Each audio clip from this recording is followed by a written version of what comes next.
Kia ora and welcome back to Wellywood Wargaming. I'm your host, Damon, and today we're going to be talking about Necromunda, of course, in this episode of your gang guides. This is the penultimate episode, actually, so I've only got one more after this. And I am not in the garage because it's freezing cold up there. It's winter here in New Zealand and it's really, really rainy and really, really windy and just horrible up there. So I'm going to be hiding in the bedroom this time. So I've got my nice little setup and it's nice and warm and cozy in here. I know that you folks back home in the UK and in Europe are having a disgusting heat wave by the looks of it. I hope that you're surviving and drinking lots of water and being sensible. But yeah, it's really quite the opposite here. It's quite cold and windy and horrible, but yeah, that's climate change in full effect for you. Anyway, so without further ado, we are going to be talking about the Ash Wastemen themselves, the Ash Waste Nomads. Now, of course, this is from the Book of the Outlands. You can pick that up. That's the latest book for Necromunda. You can pick that up. It's got squat prospectors in it, which I've already done a gang guide on. But I thought I'd leave the Ash Waste Nomads till I'd actually read a little bit more about them, because I hadn't previously. I also haven't really played them yet, so again, apologies if some of this is coming from a fairly limited amount of knowledge, but I have read this book quite a lot now, and not only is it an excellent book and an excellent addition to Necromunda, because, well, really it has all the vehicle stuff in it that you're going to need for playing in the Ash Wastes, in campaigns and whatnot. It's also got the Ash Waste campaign in it too. But yeah, you've got your squat prospectors in there, and you've got all the full rules for Ash Waste Men, as I like to call them, and all the hangers-on and all the beasts and all the other shit that you get with them as well. So Ash Waste Men. So they are. Excuse me, that was a bit of fluff that just flew at my face there for a minute. Ash Wastemen, they are quite a unique gang. I think Games Workshop have done a really good job with all of the non-house gangs, and house gangs actually, with giving every single gang so far a real identity on the playing table. And I think Ash Waste's Nomads, or Ash Wastemen as I like to call them, are certainly no different in that. They've got a really strong identity in terms of their fluff. They've got a really strong identity in their play style as well. And there are a few things that really stand out for me, and I really, really like the list and their equipment and everything else that you can do with Ash Waste Nomads so far. There are some limits. There are some good points and some bad points, like there are with any gang. But overall, I'm going to say that Ash Waste Nomads are right up there as one of the strongest gangs in the game currently. Of course, that is due to a lot of different variables and stuff, and it really does depend whether you're playing solely Ash Wastes, or you're playing in the Underhive, or you're playing on 2D or 3D terrain, etc, etc. Like I've said before, if you've watched any of my videos, it's really hard to to rank gangs in terms of how good they are to how bad they are overall, because it really does depend on so many factors, particularly the player who's actually running the gang as well. But I think they're really, really strong. They've got more pros than they have cons, if you ask me.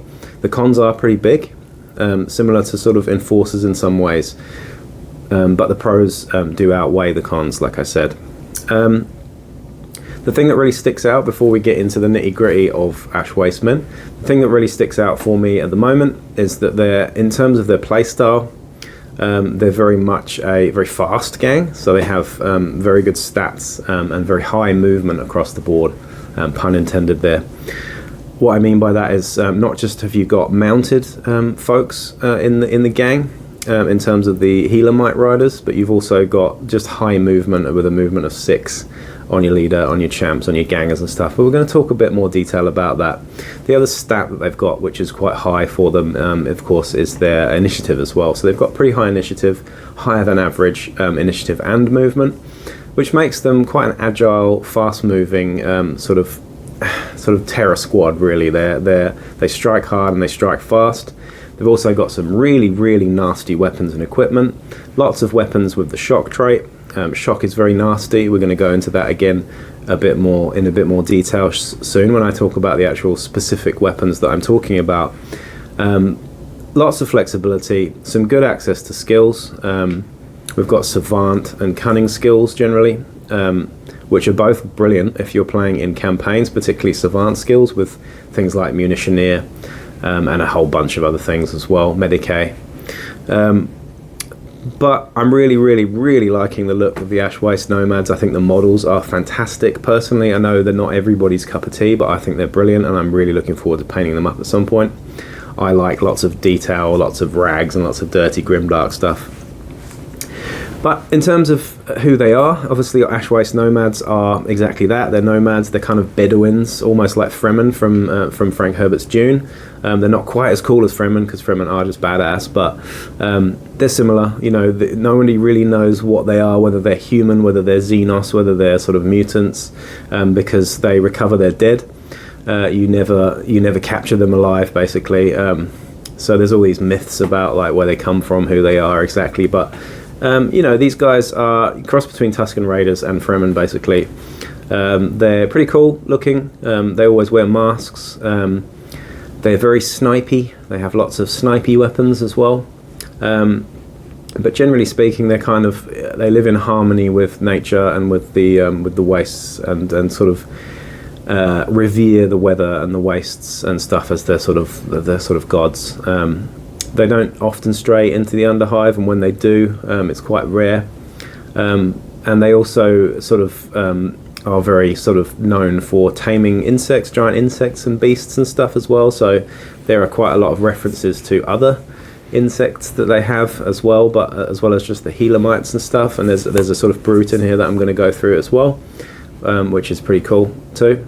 You've also got rules in this book, by the way, just skipping ahead a little bit. You've got rules for beast guys as well, like you did in old Necromunda.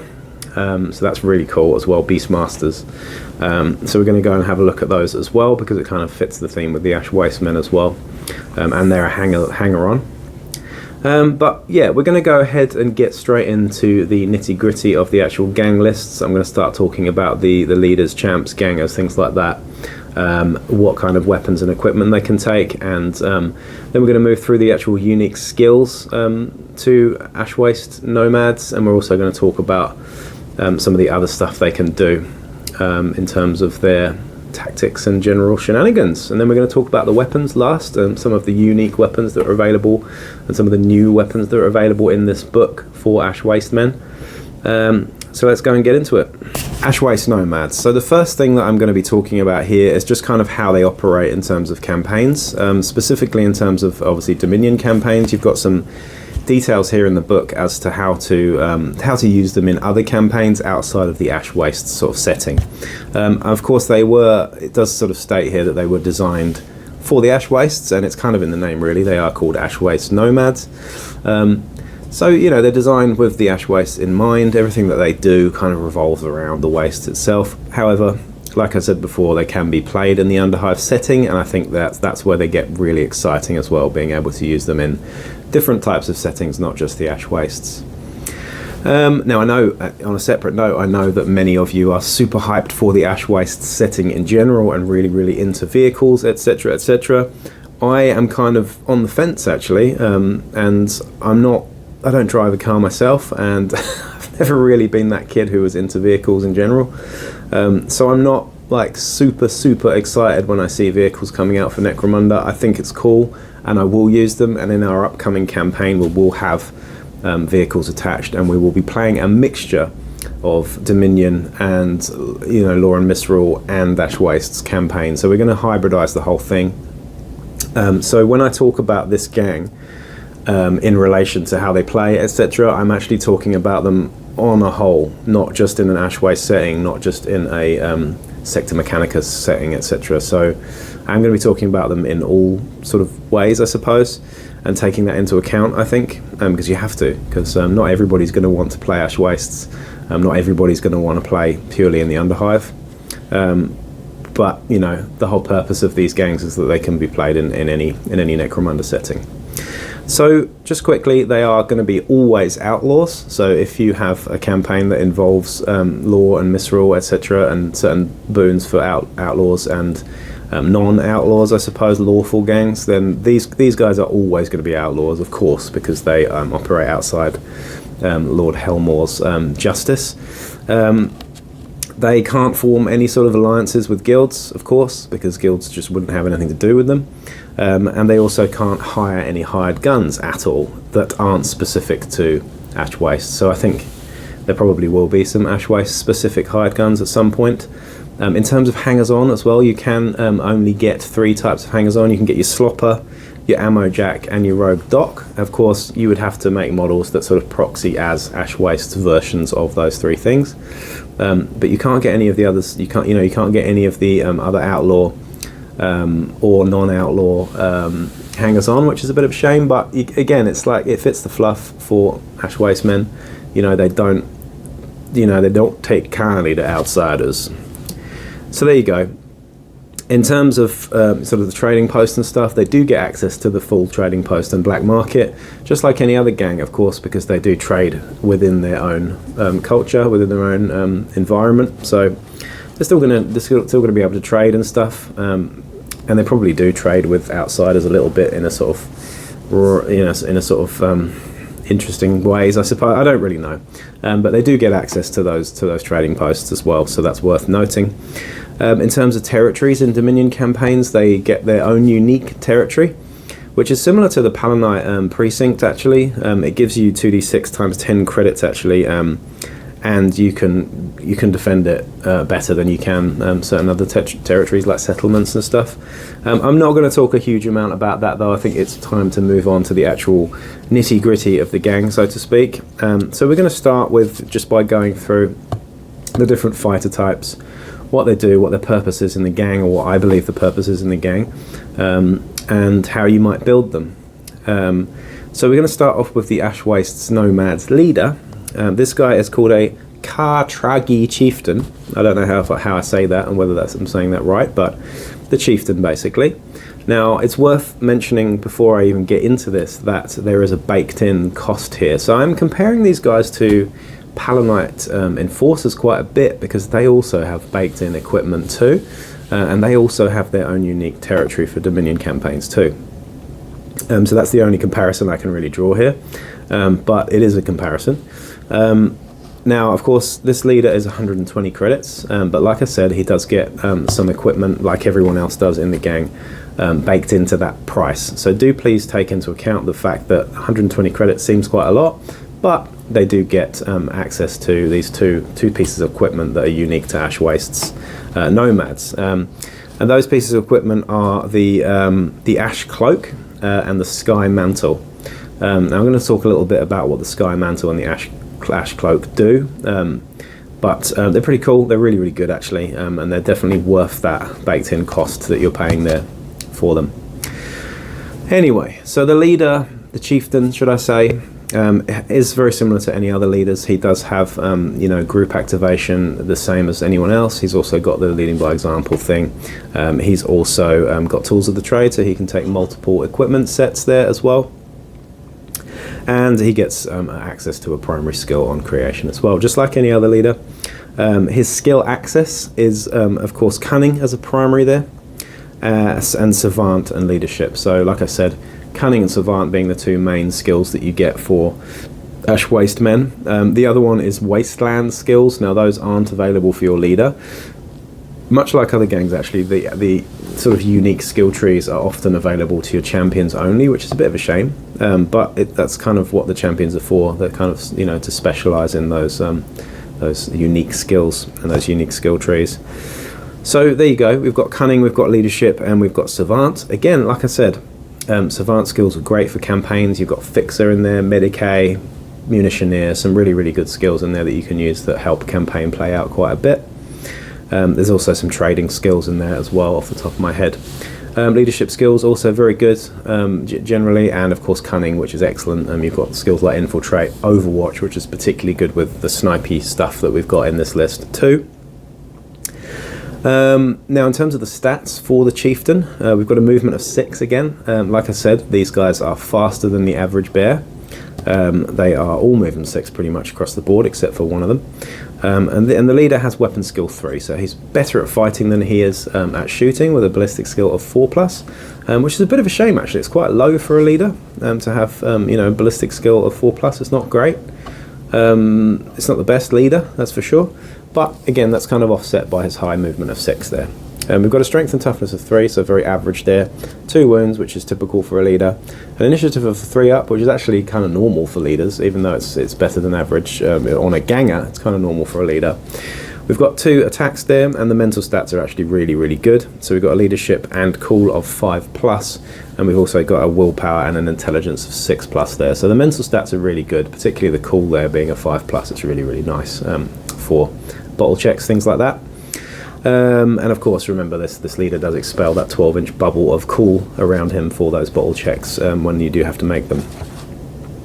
So moving on quickly just to the equipment that your leader can get. Now I'm going to go through the equipment in more detail and the weapons and what they do and what their traits are, etc., and how good they are after this, but we've got the Blast Carbine here, which is a basic weapon. This is 25 credits. I'm going to go into exactly what the Blast Carbine does after this, so just please bear with me on this one. We've then got the Blast Rifle, which is 15 credits, and we've got a Scavenged Auto Gun as well for 10 credits. So those are your basic weapons. I believe the Scavenged Auto Gun is the same as your Reclaimed Auto Gun. Correct me if I'm wrong, I'll check that at the end there. But those are your basic weapon options, so not many. We've certainly got no high damage there. But the blast weapons do have shock.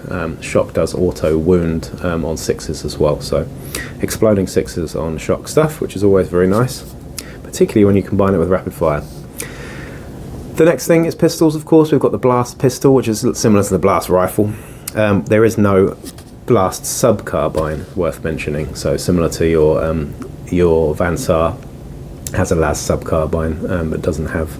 You don't have the blast sub-carbine equivalent here, but you do have a scavenged stub gun and a web pistol for 90 credits there as well. So web pistols and web weapons are available throughout the Ash Waste list, and as we know, as you will know if you've played any Necromunda at all, web is one of the best traits in the game and is arguably broken in a lot of ways. So particularly when you combine it with some of the stuff that Ash Waste's Nomads can do. So there you go, but we'll talk about that in more detail shortly. In terms of your special weapons, we have long rifles, Venom Casters, which are 160 credits. I will talk about Venom Casters in a bit, but they are very scary indeed. And of course we've got web guns for 125 credits too, and web guns are, yeah, just filthy, pure filthy. But those are your 3 special weapons. So actually the list, if you compare this leader's equipment list, it's actually quite limited compared to, say, a Goliath leader or an Orlok leader. It's a bit smaller. It's a bit more restrictive. You have got access to heavy weapons here. Your leader can take any type of weapon. They have no restrictions on this. And the heavy weapon options for Ash Waste Nomads are insanely good. There's only 2 that are specific to Ash Waste Nomads. The first one is the Charge Caster, which is basically a shoulder-mounted rocket launcher, which has crack and shock missiles, basically. And you've also got your Heavy Blaster as well, which is like a heavy rapid-fire blast shock weapon, which is just insane. Almost like a heavy stubber, but with shock. But again, we'll go into the specifics of that later. That's 140 credits for the heavy blaster, and we've got 155 credits for the Charge Caster as well. In terms of close combat weapons, we've got the Chain Lance for 55 credits, which is a really good versatile weapon that you can use on the back of a Healermite. It's pretty good in general. We've also got the Long Blade, which is a new type of sword, which has slightly more AP than your regular sword, with a -2 AP, I believe, off the top of my head. We've got mono hooks, which do more damage and have pulverize. Those are 35 credits, quite expensive, but pretty good. And we've also got Stalking Knives as well, and I think off the top of my head, Stalking Knives are very similar to Fighting Knives, just with an extra -1 AP, or maybe +1 to hit, actually. Yeah, they're +1 to hit, I think. So that's that. In terms of armor, we've only got flak and mesh. Not really a problem, because, you know, we haven't got armored undersuits or anything here though, but, you know, mesh armor is fine. It's fine on these guys. It's a 5-up save. However, you do have field armor, which is really kind of unusual. I didn't expect Ash Wastes to have really high-tech equipment, but they seem to have all the field armor here, and your leader can take conversion, displacer and refractor fields, all at the usual cost of 60, 70 and 50 respectively. Displacer fields are my personal favourite. I love the way that they work, the mechanics in those, and they ping you around when you get hit by certain strength weapons. Getting hit by a las cannon and saving it moves you 10 inches or whatever. It's pretty cool. It can be very annoying as well though. And personal equipment, very similar to what you get on a normal sort of list with bio boosters, drop rigs, filter plugs, grav chutes, etc. You've also got a unique thing in here called a rocket pack, which is only 5 credits, and it works with the charge caster. It basically gives you a free reload once per game with the charge caster, but again, we'll get into that in more detail soon. We get infra sights, suspensors, telescopic sights, and mono sights as well. So that is all of the equipment for your leader there, for your chieftain, should I say. And he's pretty good. He's not the best leader in the game. His stats are below some of the better ones. He's not as good as a lot of the house leaders. But having that high movement's really nice. Having access to sort of cunning skills is really nice too. His role, I think your Ash Waste Nomad Chieftain is quite good. I mean, I think most leaders are generally best played as sort of all-rounders or balanced sort of characters with some range and some close combat. Of course, he has better close combat stats than he does shooting stats. So for me, I would personally go with perhaps a good pistol and a close combat weapon, a decent close combat weapon. Having said that though, because he has got that average ballistic skill, it does make me think that taking a web pistol would be quite nice on him, because it kind of means that ballistic skill isn't really a problem. However, 90 credits is very expensive to spend on a pistol like that. It's very good, but it's also very expensive, so bear that in mind too. But you could always take a cheaper sort of basic backup weapon as well. Just bear in mind that you've only got limited sort of equipment slots unless you want to take multiple fighter cards as well. That's where the cost goes up quite a lot. You could of course give him a heavy weapon if you like, but his ballistic skill doesn't really help out there. I think the heavy weapons are best taken on your champions, and that's what we're going to talk about next. But in terms of champions, in terms of skills for your leader, difficult to say really. I think with the cunning skills are particularly good. I like evade. Evade means that when you're out in the old, it's particularly good in the Ash Waste where you haven't got as much dense terrain. Evade is pretty good because you've got your -2 to hit at long range and your -1 to hit in the open. Basically, it's pretty cool. It's really nice to have, and it does save your leader getting shot at quite so much. Other skills, obviously infiltrate is great, but you do have some tactics cards up your sleeve you can take to give you infiltrate anyway. And Overwatch, of course, is just fantastic. Just being able to act before your opponent acts is just such a powerful thing in the game. So lots of different ways that you could play your leader, but I would personally go down the more balanced approach generally with him, and have him as a sort of support, almost like a support character. He's not the he doesn't just get stuck in the whole time, but he's pretty good at fighting in general. He's pretty good at close combat and melee generally, but he doesn't do anything particularly scary or fantastic.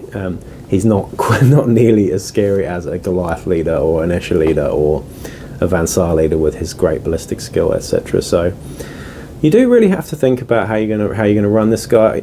But again, like I said, I think the balanced approach is often best with this leader. So we've just talked about the Ash Waste Man Chieftain there. We're now going to be talking about the Ash Waste Nomad Champion. Now there are 2 types of champion here. You have your super champion like you do in a lot of house gangs, but this one is your more generic champion. And this guy is a bit different to your leader generally. So he's 100 credits, and he still does come with that Ash Cloak and Sky Mantle, which we're going to talk about shortly. But his stats are quite different to your leader. He's not just a cheaper, less good version of your leader. He is slightly different, and he does fulfill a slightly different role in the Nomads list, if you ask me. So the key difference here is that he's got an average movement of 5, which is kind of unusual because the rest of the gang does have movement 6 or higher. He's got a weapon skill of 4+, which is very average, of course. It's not very good.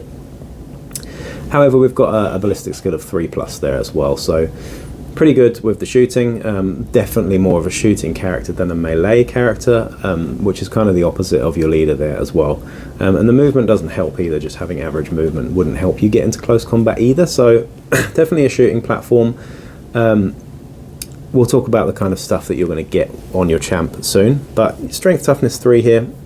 We've got wounds 2, initiative 3+ again, 2 attacks and a leadership of 6, a cool of 6, willpower 7 and an intelligence 7. So everything just goes up 1 there compared to your leader.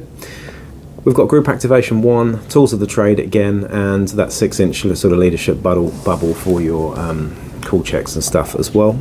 This guy does have different skill access though, so we've got, instead of just having what we had on the leader, this time we've actually got shooting as a primary, which is fantastic, and wasteland skills as a primary, which are the unique skill tree for nomads there. So shooting skills, if you're familiar with Necromunda at all, shooting skills are arguably the best skill tree in the game. I mean, they're certainly one of the best in the game.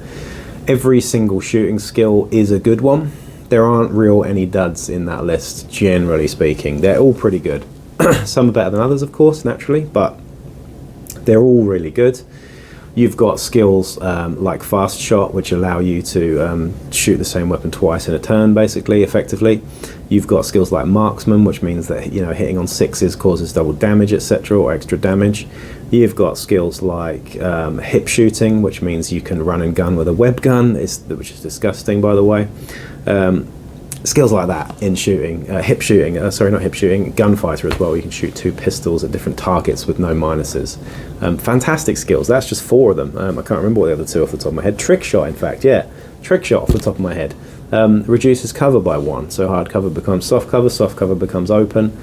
Really, really nice skills. There's one more, but I'm forgetting what it is. It's really good though. Critical, the one that's caused a critical hit, I think, anyway.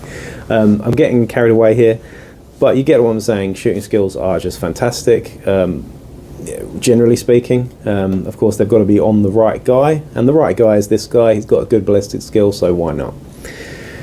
Now, moving into your equipment, of course, we've got the same basic weapons that we have on the leader. So we've got the blast carbine for the same amount, we've got the blast rifle and the scavenged auto gun. The difference between the blast carbine and the blast rifle is rapid fire, basically. So the blast rifle is effectively your kind of las gun version of it.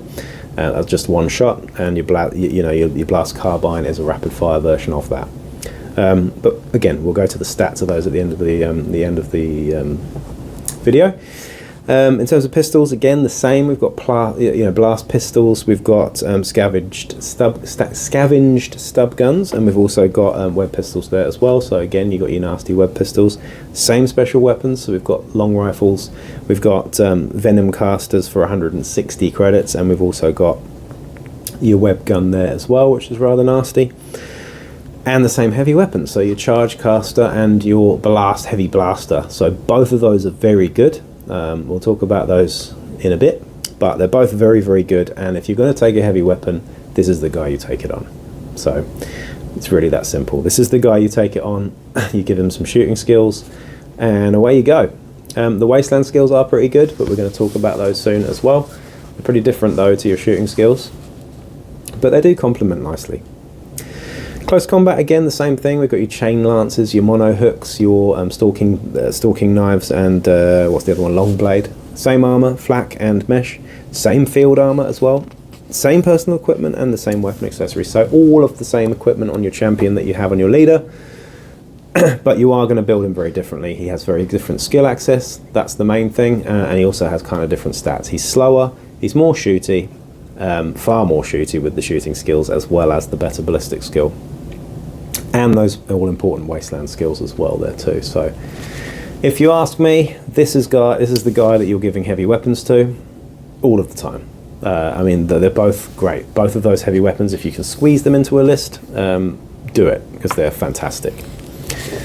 Anyway, so moving into the super champion, or super-ish champion, I wouldn't say this is your typical super champion. It certainly doesn't rival the Goliath Stimmer, it certainly doesn't rival the Death Maiden, it certainly doesn't rival the Nazgul, but it's still pretty cool, and it's got its own unique vibe and its own unique fluff here as well, so why not? This guy's called a Stormcaller, not to be confused with the Space Wolf twat from 40k. This guy's much cooler, because Space Wolves aren't cool. Sorry I said that, but I'm saying it. They're my least favourite chapter. I'm sorry. These guys are 120 credits. Again, you've got that baked in stuff there as well, but you've also got a healer mite there as well, which is pretty cool. Now, healer mites are basically massive fleas. They're massive fleas, or massive ticks. You jump around the Ash Wastes on them, these huge giant insects with long legs. And this guy's got one as well, so he's pretty cool. His stats are movement 5, but then you're mounted on a Healermite, so you've got slightly higher movement there as well. But we've got weapon skill 3, we've got ballistic skill 4, so better at close combat again. Strength toughness 3, wounds 2, attacks 2, initiative 3, and then we've got a leadership of 8, cool of 6, a willpower of 6, and an intelligence of 7 there as well. So not so good at leading things, but quite good at with the cool and the willpower there. Now he's a champion. He's got tools of the trade, and he is also born in the saddle as well. So he always has to have the Healermite on his fighter card, regardless of which equipment set that you've got.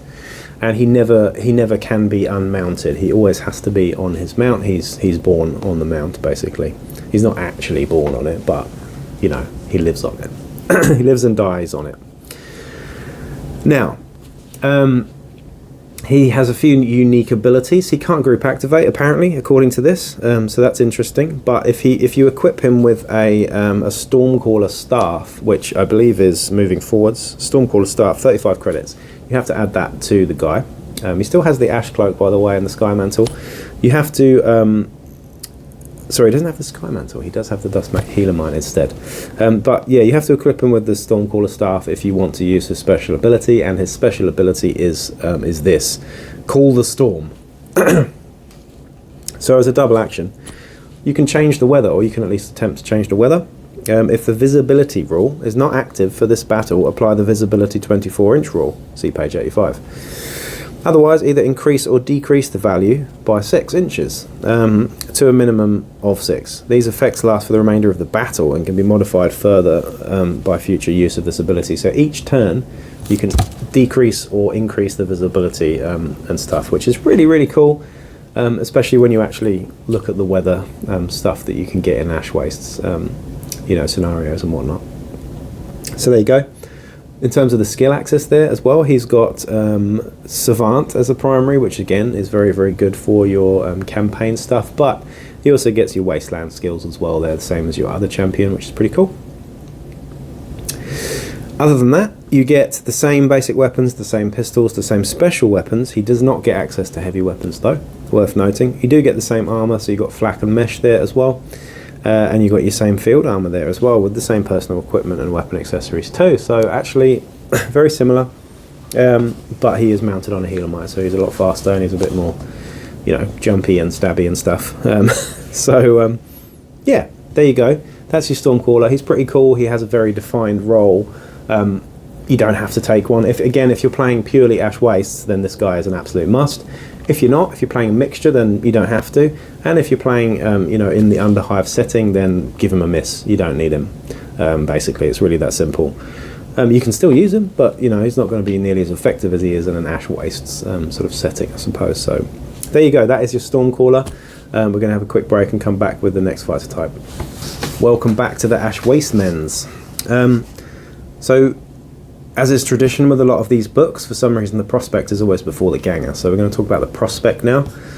The Prospect is the guy that hasn't been patched up in the full gang yet.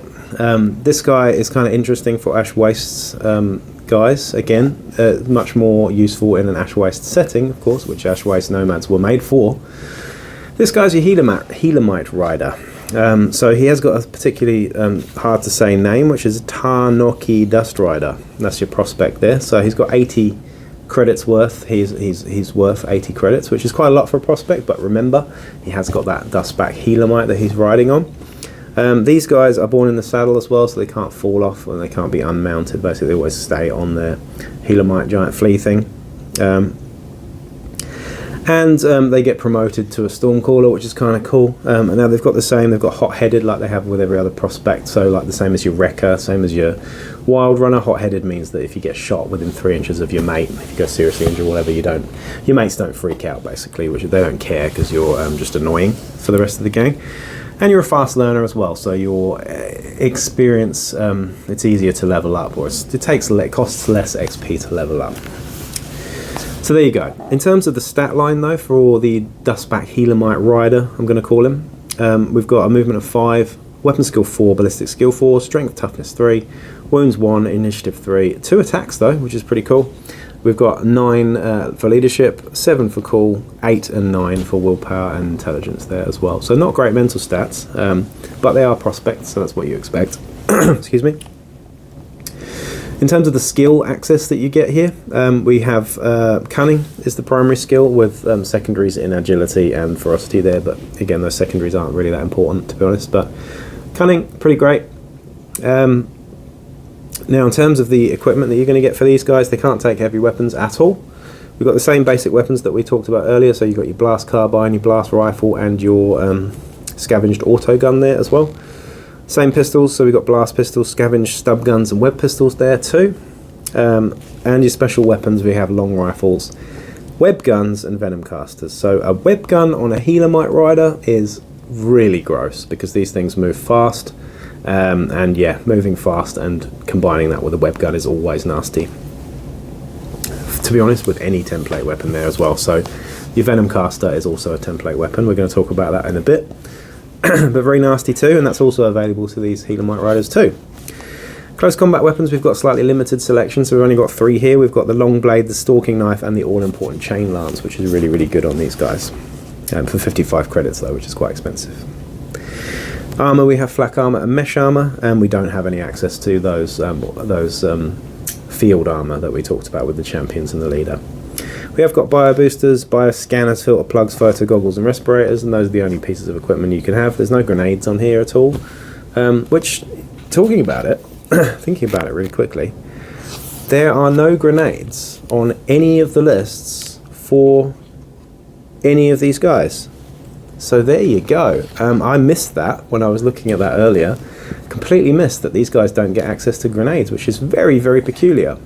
Not quite sure why. Is that a misprint? Or do Ash Waste Nomads just not get access to grenades? No photon flash grenades, no smoke grenades. Interesting. But there you go. I just thought I'd mention that because I've just noticed it now. So there you go. I think that's something that people have overlooked with this game. But no grenades is a problem for me because I love grenades. So there you go. That is your prospect. They come in the box with long rifles and chain lances. Both of those are great. But I think the chain lances are just awesome on these guys because you can do drive-by attacks with them and stuff, which is pretty cool. We're going to touch on that in a bit. But that's your prospect. Moving on to your Ganga now. Now your Ganga has is 60 credits. 60 credits is a lot for a Ganga, but again they do have that Ash Cloak and Sky Mantle baked into the cost, which is really, really good actually when you think about it. But yeah, they're pretty good, these Gangas. Now they've got a special rule called Wasteland Snipers, which means that they treat long rifles as a basic weapon instead of a special weapon, which is just fantastic because long rifles are a beautiful, beautiful weapon in Necromunda, one of my favourite weapons in Necromunda.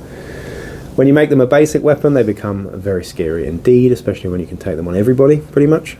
In fact, I think you can take long rifles on pretty much everybody in this gang. Why not? Let's do it. Now this is your Ganga, so the stats are, you know, a little bit more basic than your leaders and your champs, of course, but we've still got that nice high movement of 6. We've got weapon skill and ballistic skill of 4, which is average. We've got strength and toughness of 3, average.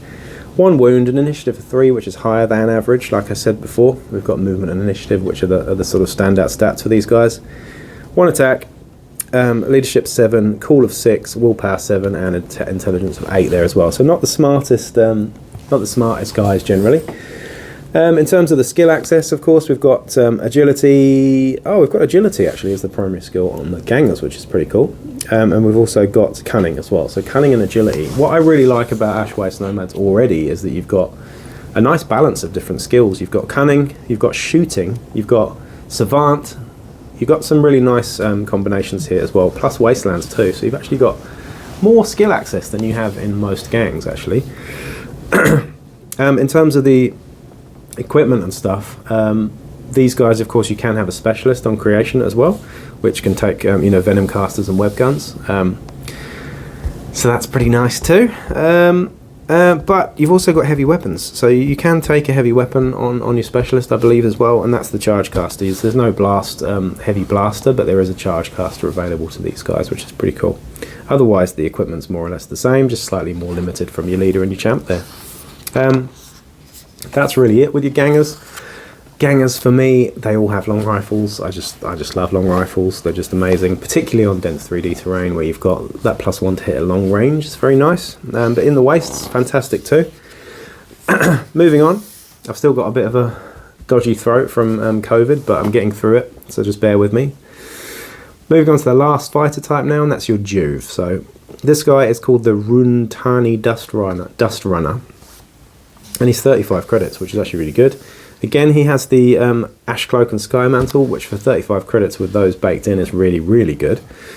And this guy's got movement 6, weapon skill and ballistic skill 5, similar to any Juve really. Strength toughness 3, wounds 3, initiative 3, attacks 1, and 9, 7, 8, 9 for your mental stats there as well, which are pretty low. In terms of skill access, you've got cunning there as your primary. And the equipment list is very limited for these guys as well. However, they do get basic weapons, which is quite rare for a lot of Juves only get close combat and pistols. These guys get basic weapons, which is lovely. Blast carbines, blast rifles, and scavenged auto guns as well. So that's fantastic. I quite like the blast carbines on these guys for 25 credits, not too bad. But you can also have blast pistols and scavenged stub guns as well. Who doesn't like stub guns? They're amazing. Long blades and stalking knives are the only two close combat weapons there. And then we've got flak armor, mesh armor, and a few different bits of war gear and stuff too. So bio boosters, drop brigs, etc. the same as before. That is your Juve. I really like the Juves. To be honest, I would use the Juves as my kind of Gangas, and I'd almost use the Gangas as the sniper sort of specialist almost. So you can fill out your list with cheaper Juves, and it's quite nice. But there you go. Those are the different fighter types available for Ash Wastemen. We're going to come back and talk about the next bit now. So that was a rundown of the Ash Wastemen themselves and their sort of fighter types, so to speak. So quite a lot to think about there. We've got some really nice options actually. Particularly the skill access, I think, really stands out. But obviously the key stats there are the movement and initiative there as well. So really, really nice. I'm liking the gang a lot. So moving forward a little bit now, though, we're going to be talking about one of the unique hangers-on, which is available in this book. And honestly, kind of one of the reasons why I bought this book, really, one of the biggest reasons why I bought this book is for the Beastmasters. Now, Beastmasters were a thing in Old Munda, if you ever played Necromunda back in 95. I certainly did, and these guys were fucking awesome. So you had Weirds, which are now out as well in the new Munda, and then you had Beastmasters. So I'm so glad that they've done Weirds in the Book of the Outcast, and now they've done Beastmasters in this as well, which is just perfect for me. So you can see a really nice picture there as well, actually, of that guy with his Menosour. So there are 3 different types of beasts that these guys get, and essentially they're just dudes, like hermit dudes that look after animals, or unique beasties in the Underhive and in the Wastes. Now, they're 100 credits, which is quite expensive, but they're just really cool and they're really fun and they're really fluffy. The stats for the actual Beastmaster itself is movement 6, which is great, weapon skill, ballistic skill 4, so okay. Strength toughness 3. However, they do have 2 wounds, which is really good. We've got initiative 3 up there, only 1 attack, and 7, 6, 7, 8 for the mental stats there as well. So a cool a 6, which is pretty good. They don't run away too easily, much better than average cool. And their sort of options in terms of what they can have are as follows. So you can buy a Wasteland Giant Rat for 30 credits. You can buy a Menosour for 60 credits, and you can buy a Ripperjack for 70 credits. Really fucking cool.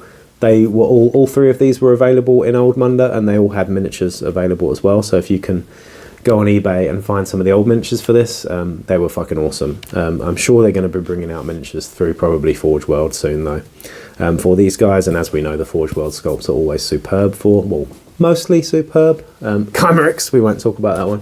Mostly superb for Necromunda, though. They've done fantastic jobs with all that stuff. Now, your Beastmasters does come with some equipment as well. So you can have a shock stave and sawn-off shotgun with solid and scatter ammo, which is pretty cool. So solid, sawn-off shotguns, I really like them personally. And shock staves are actually really great, versatile. Close combat weapons with shock too. Makes sense because they're kind of goading their pets at you. But there you go. In terms of the sort of tiering for the pets, of course, the Wasteland Rats are the cheapest and the not as good. And then you've got the Ripperjacks and Menosours, which I actually like the Menosour the best, I think. I'm going to give you the stats for all of them in a minute, just to see what you think. But there you go. Now, they've got a couple of special rules, these guys. And again, these are available to Ash Waste Nomads. In fact, they're available to every single gang in the game, which is pretty cool. Even to Enforcers, even to Corpse Grinders. So think about that. But they're a Beast Trainer. Their beasts can remain within 6 inches instead of 3 inches, like a normal pet does, which is pretty cool. And they are one with the beast. So a Beastmaster specialises in the handling of one particular beast. When hired onto the gang, players must choose either Wasteland Giant Rats, Menosours or Ripperjacks as the Beastmaster's speciality. A Beastmaster can only ever have those exotic beasts, those ones that you choose, basically, which is kind of cool. Now, what that does is it dictates which starting skill the Beastmaster gets. So if you are a Rat Beastmaster, you get the Dodge skill, which is pretty cool. Dodge is a 6-up invuln, effectively. If you are a Menosour Beastmaster, then you get to the Infiltrate skill, which is fantastic, because, Menosaurs also infiltrate, of course.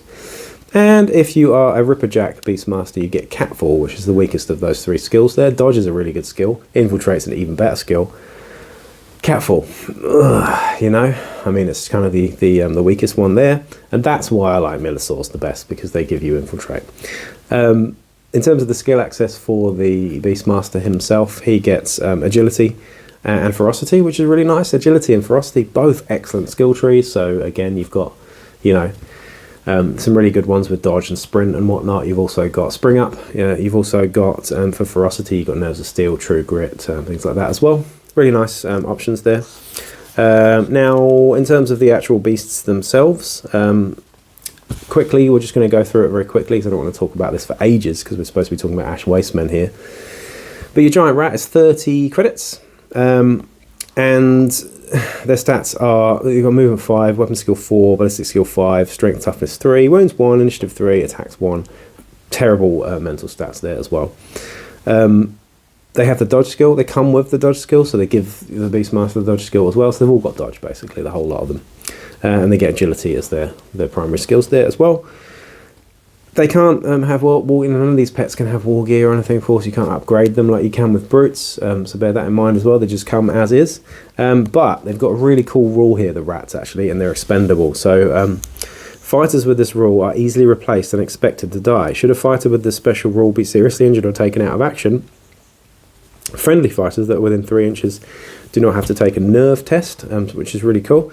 They've also got another one which is more where they came from, which is fantastic. During the update roster step of the post-battle, if any Wasteland Giant Rats are removed from the fighter card, they're replaced with new ones for no cost. So if you buy a full complement of these guys, 3 of them, or whatever, for 90 credits, you've always got 3 of them, regardless of if they die or not, which I think is just fantastic. So I would go with Rats. As your cheap option, it's pretty good. Why not? So there you go. And that is the Giant Rat, basically. Now, you know what a rat is, you know what a rat looks like. There's no need to explain that. Menosaurs, though, you do kind of need to explain that. I'm just going to show you the pictures very quickly there. That's a Menosour there. Hope you can see that. Menosaurs are kind of like giant millipedes, like with sort of crystalline skin, really hard armor on them. These guys have Infiltrate, like we just said earlier, so they all have the Infiltrate skills, because it wouldn't make sense if your Beastmaster had Infiltrate and the Menosaurs didn't, so they all have that, but they've also got sort of mesh armor as well, so they've got 5-up save, which comes with these guys too. Now, I really like the Menosaurs. They get higher movements. They've got movement 6, weapon skill and ballistic skill 4 and 5, so of course you don't need that ballistic skill for anything at all, but weapon skill is average. Strength and toughness 3, however, they've got 2 wounds, which is fantastic. These are 60 credits, so they're double the price of a rat, but that extra wound is lovely. We've also got an initiative 4-up and 2 attacks. So not only have we got 2 wounds, but we've also got 2 attacks there as well. And the mental stats are pretty bad. We've got 8, 7, 7, 8. So there you go. But with the Infiltrate skill, 2 attacks, 2 wounds, movement 6. It's pretty nice. And they have a Fanged Maw as well, but we'll go and have a look at what the Fanged Maw does exactly in a minute. But they get combat as their primary skills as well, which is pretty cool. that's the Menosour. So the last type of creature that you can get, or exotic pet beastie for your Beastmaster, is the Ripperjack. And the Ripperjack is basically a cross between a bat and a facehugger from Aliens. It looks like this. That's your Ripperjack there. Bit strange, but they latch onto your face basically like a facehugger and just rape your face. Excuse me, that was a bit extreme, but you know what I mean. Now these guys, they fly. They're like bats, so they do actually fly. Their movement's 7, so they're super fast. Weapon skill 4, ballistic skill 6, strength toughness 3 again, 2 wounds again, 2 attacks, initiative 3, and the same sort of mental stats that you have on your Menosour and your rat there. However, they fly, so they can go across. You know, they can go anywhere they want, really, up and down levels just as easily. You know what flight does in this game? It's pretty good. And they have Solitary Hunter as well. So a Ripperjack never gains the benefits of an assist or grants assist to other fighters. So that's a little bit of a nerf there, but it's nothing too bad. We've also got Enveloping Attack. So this is quite a unique special rule for this guy. An enemy fighter engaged by a Ripperjack suffers -2 modifier to initiative checks made to retreat. So it's harder to retreat away from these guys. You just have to stay and fight them, really. In addition, any reaction attacks made against Ripperjacks suffer an additional -1 to hit as well, which is really good. So they're pretty nasty, and they get Ferocity as their skill pick for primary as well there. So that's pretty good. And they are armed with teeth. They're just called teeth. But we're going to see what the Ripperjack's teeth do as well. But that was your Beastmaster. Fucking cool. Very expensive, because the Beastmaster on his own is 100 credits. You're then looking at, you know, buying your pets on top of that. So it's something that you're going to get later on in campaign, but really fun, really fluffy, and I can see a lot of people using them when the models come out. Hopefully the models are good though. Right, so that was one of the hangers-on, and that one was available for every single gang so far in the game, which is awesome, and that's the Beastmaster. The other one though, and this one's available purely only for the Ash Waste Nomads, this is worth talking about, is the Nomad Anthromite Herder. So this guy's 40 credits. His stats are pretty good, actually, but there's no point going into this, really. He is a hanger-on. But the thing that he does is he herds Anthromites, and I'm going to tell you what an Anthromite is very shortly. But he's an Anthromite Whisperer, so similar to a Horse Whisperer. During the post-battle sequence of Nomad Anthromite, Herder may tend to his Anthromite, tend to the wounds of the Anthromite Dune Scuttler. If the Anthromite Dune Scuttler is critically injured, it goes into recovery, otherwise roll a d6, and a 3+ the Anthromite Dune Scuttler heals any lasting injuries. Pretty cool. So it keeps your brute alive. We're going to talk about what the Anthromite is in a second. But that's pretty cool, and he's also got a training program as well for your brute, so he's a brute trainer as well. During the post-battle sequence, a Nomad Anthromite Herder may attempt to train his Dune Scuttler. Make an intelligence check. His intelligence is a 7 up, by the way, so it's average. If successful, the Anthromite Dune Scuttler earns D3 XP. Pretty cool, on top of what he earns in a game, so not bad at all. This cannot be performed in the same post-battle sequence as the Anthromite Whisperer ability, though. So, you know, if you're healing him, you can either heal him or advance him in terms of XP. So there you go. You have choices. The Anthromite Herder is armed with a polearm, mesh armor, and an ash cloak. And he has the Born to the Waste skill, which is one of the Wasteland skills we're going to talk about in a second. So he's pretty good to have, but the main event here, and this is the Brute, and this is what we really want to talk about, because, you know, Brutes are always cool. This one is certainly very cool, and it's the Anthromite Dune Scuttler. Now this guy is 210 credits, and he's a Brute. It's worth mentioning you can have 2 of these though, which is pretty cool, similar to an Ambot I suppose, but is he as good as an Ambot? I don't know. Let's have a look, shall we? Stats. So, movement 6, weapon skill 3, which is very good. Ballistic skill 5, but not really important when you can't shoot. Strength and toughness 5. We've got 3 wounds, initiative of 3 up, which is good. We've got 4 attacks, which is fantastic. And then the mental stats of 7, 8, 8, 8. So, poor mental stats there, but, you know, he's a brute. It's not supposed to be particularly intelligent or anything. Now, he's armed with mandibles and heavy carapace armor. So heavy carapace armor is a 3 up basically from your front arc, I believe, but it does decrease your initiative by 1 and your charge range by 1 as well. So there you go. He's a wall scuttler. So this is a skill there we've got. So vertical distances they moved are not halved. In other ways, they've got clamber basically. They're also hard to kill, which is really cool. I like this a lot. It's very forgiving for having this brute. The Anthromite Dune Scuttler are notoriously hard to kill. When rolling on the lasting injuries table for the Anthromite Dune Scuttler, roll twice and apply whichever result the controlling player wishes. So that's really, really good. Kind of makes the herder seem less important, actually, just having that. So it does mean that you're probably more likely to stay alive and just use the XP from the herder instead of the recovery thing that you can do, seeing as you can only do one of them. Other than that, you get Fearsome and Nerves of Steel on this guy, so Nerves of Steel is one of the best skills in the game. However, your call is only an 8+, so it's less than average, so you're actually still being pinned probably more often than not, but it's still quite nice to have that skill anyway, especially on a brute, which is terrifying and charging at you and going to rip you to pieces.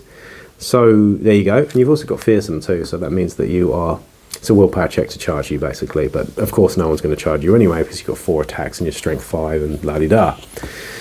So there you go. Primary skill access is a combat as well on this guy, but he's really, really cool. He's different to the other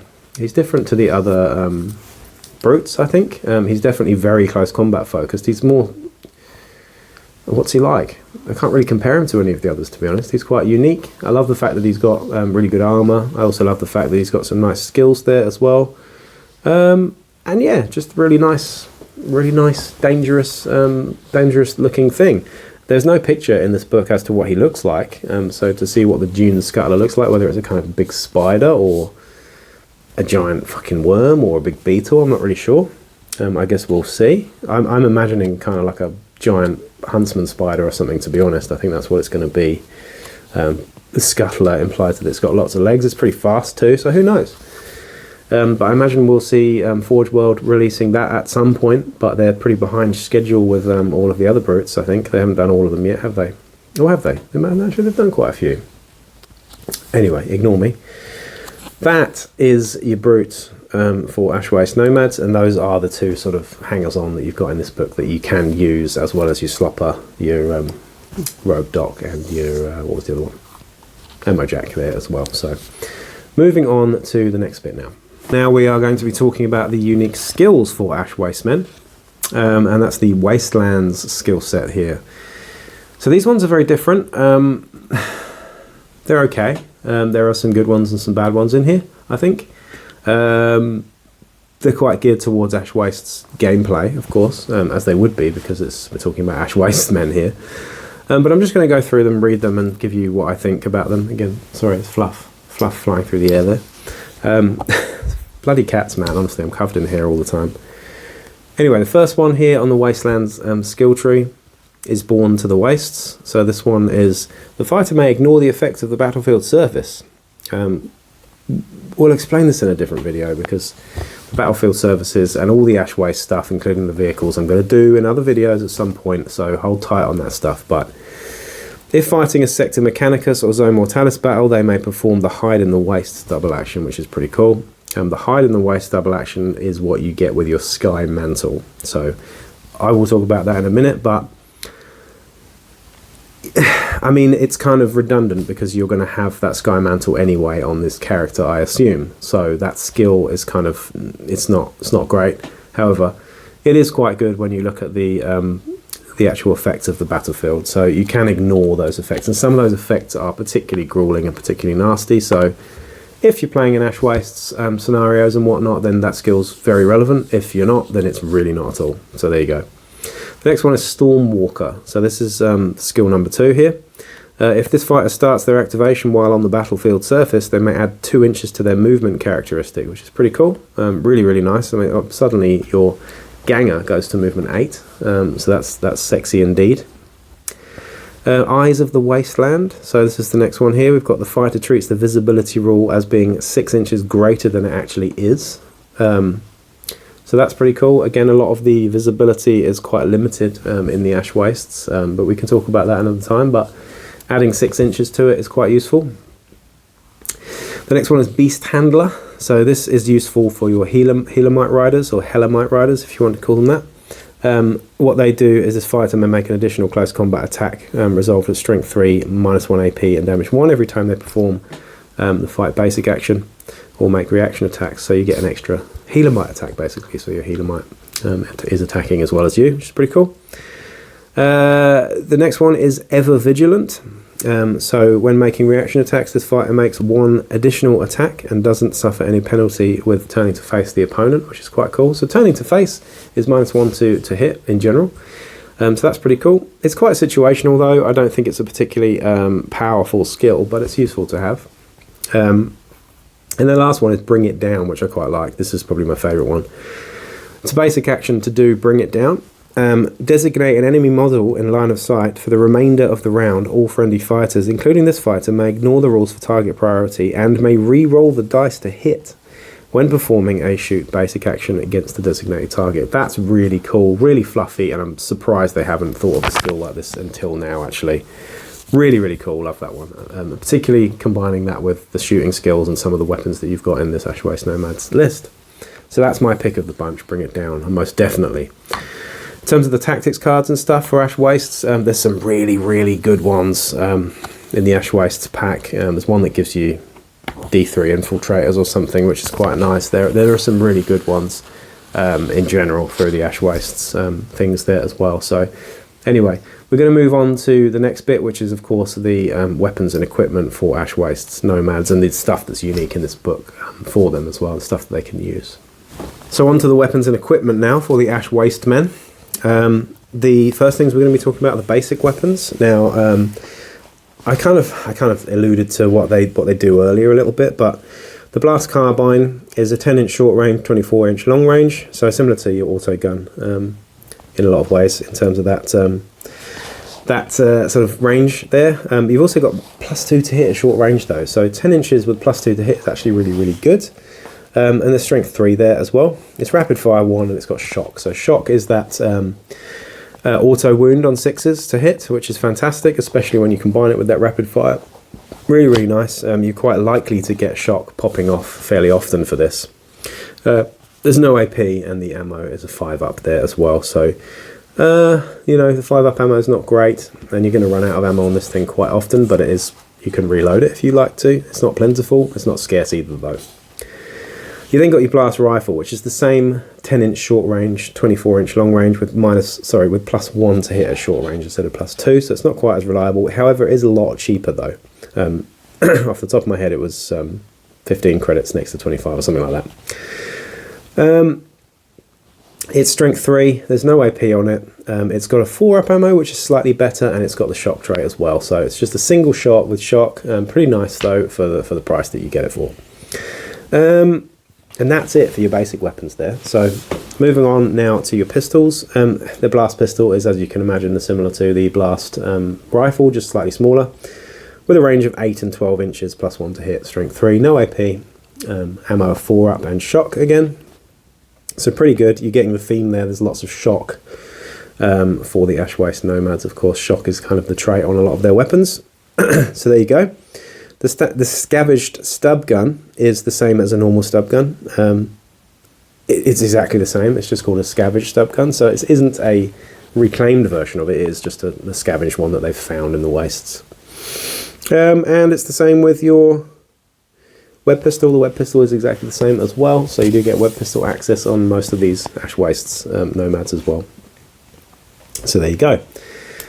Now the special weapons, this is where things get a little bit more interesting. We have access to the long rifle. Long rifles are always great. They shoot very long range, of course. A long rifle is 24 and 48 inch range, and they're +1 to hit at long range, of course.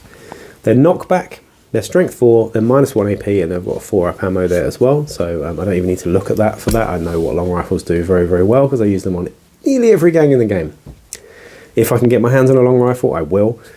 Don't forget that those long rifles are available on your Healermite riders, so your prospects. They're also available on your Gangas as basic weapons, so don't forget that, because that's a key ingredient of Ash Waste Nomads there as well. So there you go. We've also got the web gun, of course, which is very scary, strength 5, web, nasty, and the Venom Caster, which, again, like I said, is 160 credits, which is incredibly expensive. However, it's a template weapon. It is similar to the, I guess you can think of it a little bit like the chem thrower for Escher, which throws gas. This one throws toxin. So where the chem thrower fails in terms of no pinning, this one still pins because it's throwing toxin at you. It's also silent. It is scarce though, but it's toxin, and toxin's always nasty. Now you don't get access to chem alchemy here for Ash Waste Nomads, obviously. You don't get access to chem synths, but you can get a chem synth at the trading post, I imagine, and they're not too expensive. I think they're about 15 credits off the top of my head. So a chem synth with this makes it far more effective with that -1 toughness as well. So a template that's toxin and pins is really nasty. Is it worth 160 credits? Yeah, I think it is with some of the shooting skills, with certainly with hip shooting and stuff like that. It's pretty nasty. I mean, you're taking into account toxin here. If you spray this at several multi-wound targets and wound one of them, suddenly they're in big trouble, and you've got Juves that are very quick, you've got Healer-Mite Riders that are very quick, that can run in and kick them to death and get that coup de grace. So yeah, I like it. I mean, 160 credits is a lot of an investment, but once you get that chem synth, I think very, very fucking nasty indeed. The fact that it pins you as well, where the chem thrower doesn't, because the chem thrower I think was 135, 140 credits. There's only 20 credits more. It's far, far, far better if you ask me. However, you don't get access to the chem alchemy, so you can't make it ridiculous, but it is still pretty damn nasty, so there you go.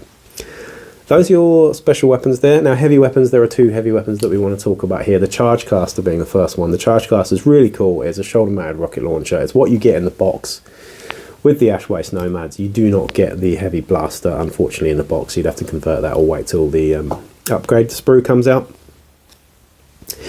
But the Charge Caster is as follows. We have a 20-inch short range and a 40-inch long range on both ammo types.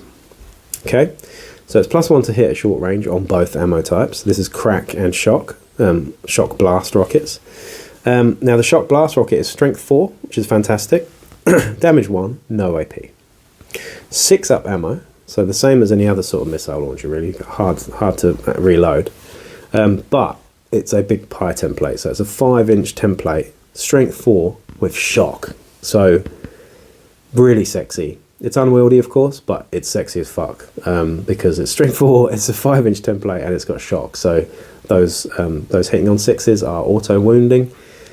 It's nasty. It's really nasty, and even if you're not hitting on 6s, you're still wounding most things on 3s because it's strength 4. So I really like it. It's really good. It's better than the missile launcher, if you ask me. It's also better than the heavy crossbow for Cawdor because you get that +1 to hit at 20 inches, I think is fantastic. Now you do get a crack rocket as well, and the crack rocket is really good too. Of course, it's got no blast. It's still unwieldy, but it is strength 6, -2 AP and 3 damage. Woof. So that's gonna hurt a lot of things.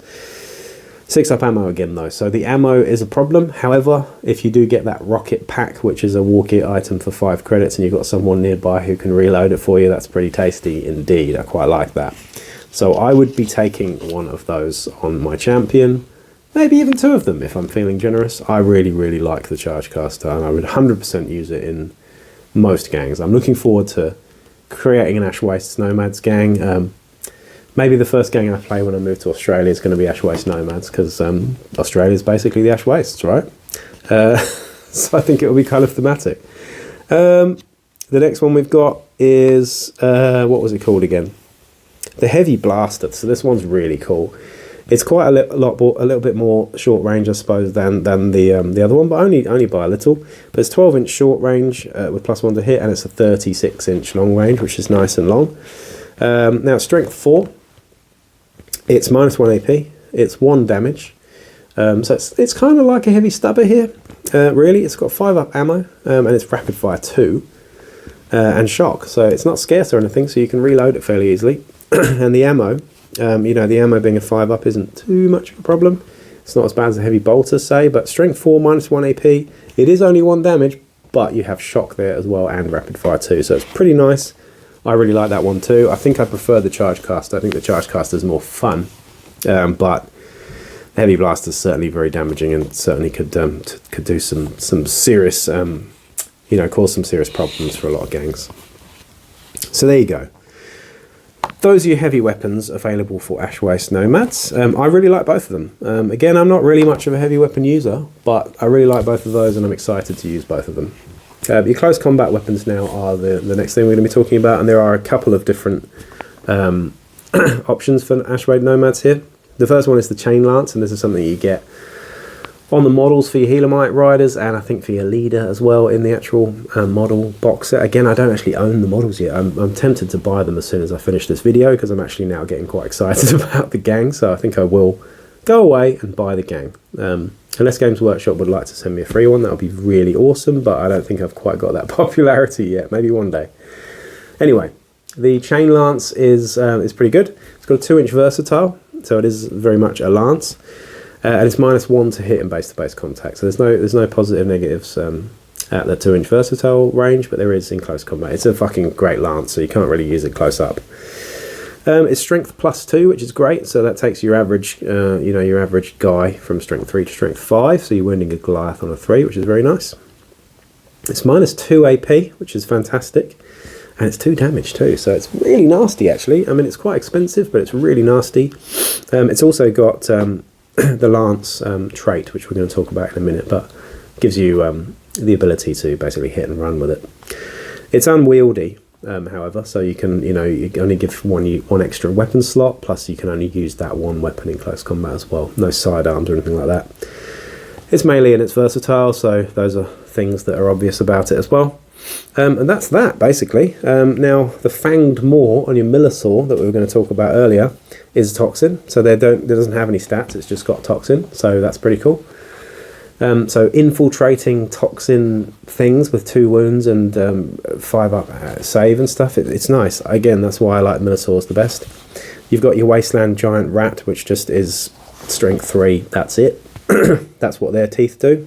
And then you've got the teeth for your... Where is it? Doesn't seem to be in... Oh yeah, the Ripperjack teeth there. We're just going to quickly talk about that. Those are 2 damage. So they're average. They have the same strength, so strength 3, but they're 2 damage, no AP. But really nice there. 2 damage is always nasty. But again, I think the pick for the pets there is the Menosour. In terms of the other close combat weapons that we get available for these guys, you have the the long blade, which is +1 to hit.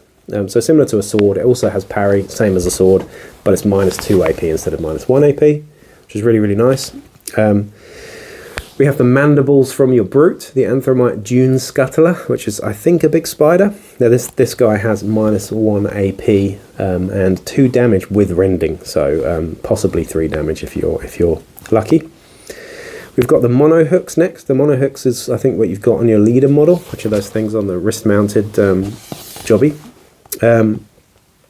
No pluses or minuses to hit there, but they're 2 damage and -1 AP. With Pulverize, which is quite nice. Pulverize, you get to re-roll flesh wounds into serious injuries if you're lucky, or one of them. You've then got the Stalking Knife here. The Stalking Knife is +1 to hit, like I mentioned, so it's very similar to the Fighting Knife, except it's +1 to hit and backstab. So you've got +1 strength if you hit from behind as well. And we also have the Stormcaller Staff. So this is the one that you need on your Stormcaller to actually do the weather thing. But this is 2-inch versatile. Strength +1, -2 AP, which is really nice, and it's a lance as well, so it's got all the lance traits there too. That's that. It says grenades after that, but like I've just noticed, there are no grenade allowed on the lists for Ash Waste Nomads there either. So there you go. We're going to come back and do the personal equipment next. So we talked about the weapons just then. There are quite a few of them to go through, but we've got through them now. Those heavy weapons are really exciting to me anyway. So now we're talking about the personal equipment. So the main thing we're going to talk about here is the free stuff that you get with your Ash Waste Nomads. And the first one is the Ash Cloak. Now the Ash Cloak counts as being equipped with a respirator, which is pretty cool. So you get a free respirator in your Gangas. And also, if the fighter loses a wound as a result of the battlefield condition, roll a d6. On a 5+, they ignore the effect and do not lose a wound. Really, really nice, especially when you've got it baked into the price of those Gangas and stuff. It's just a nice thing to have. The next one, of course, is the Dustback Healermite. Now, this is war gear that you get with your Healermite Riders and your Stormcaller. And this gives you the mounted condition. So it's similar to a motorbike or a dirt bike or whatever they're called. It gives you movement 8. So your movement is ignored and you then have movement 8. It also gives you the Mighty Leap skill as well, which is really, really cool. That is it. And it gives you the mounted condition. So a couple of different rules around the mounted condition, but we're going to talk about that in another video about vehicles and whatnot. But yeah, essentially it just gives you higher movement and the Mighty Leap skill, which is pretty cool. Like I said, Healermites are basically giant fleas, so kind of fitting that you get higher Mighty Leap as well there too. Now the next thing we wanted to talk about in terms of the war gear and personal equipment there is the Sky Mantle. Now the Sky Mantle is what you get as well baked in with your, not the Healermite Riders I don't think, but you get it on your Gangas, your Champions and your Leader, and your Juves actually. And it gives you the ability to do a double action called Hide in the Wastes, which is just fucking awesome if you ask me. I really, really love this. Now, if this fighter is at least 12 inches away from the nearest enemy model, they gain the hidden condition. So you can't be targeted by enemy attacks at all. Basically, you're in pitch black, so that's pretty cool. They become revealed if they move, as well as the normal triggers for becoming revealed. So if someone's close enough to you, they can see you and stuff. But really, really, really, really, really, really cool for such a snipey gang. I really love that. And there are some cheeky things you can do with that. I've been thinking about it actually. So, you could get lucky, force your opponent to start making bottle checks, for example, and then just hide all your Gangas in the wastes. Just wait for each turn to go past as they keep failing those bottle rolls. just go through a war of attrition that way, with long rifles from a distance, of course. You could do that if you really wanted to be that cheesy guy, but there's a few things you can do with that. It's cool though. It's really, really cool. It's really thematic. I love that. Awesome stuff. So there you go. In terms of the weapon traits, quickly, we just wanted to talk about, what was it? We've got Lance, yeah. So while subjected to the mounted condition, increase the strength characteristic of this weapon by 1 for any attacks made as part of a drive-by double action. So pretty cool, but that means that I think it's strength +2 for the Lance, wasn't it? So you're suddenly strength 6, which means you're wounding most things on 2s all of a sudden. So that does make a big difference there. The power pack. The power pack was actually for the squats. So we're not going to be talking about that as much because we've done squats already. And that's really it in terms of the weapon traits there. So pretty cool. Yeah, Ash Waste Nomads. So I'm at the end of each of these videos, I always kind of find myself getting really excited about the game that I'm talking about. And I think that's just because I love Necromunda in general. But these guys, I've not given them as much thought and as much time as some of the other gangs because they're so new. But I really, really like them. I didn't get a copy of the Ash Waste box set, so I didn't actually have a play with them at all yet. But I love them. I think they're great. I think this book is fantastic. It's got so much good stuff in it, and it's really important for arbitrators and stuff as well. I'm going to put it down now, though, because I've literally had it in my hands all day.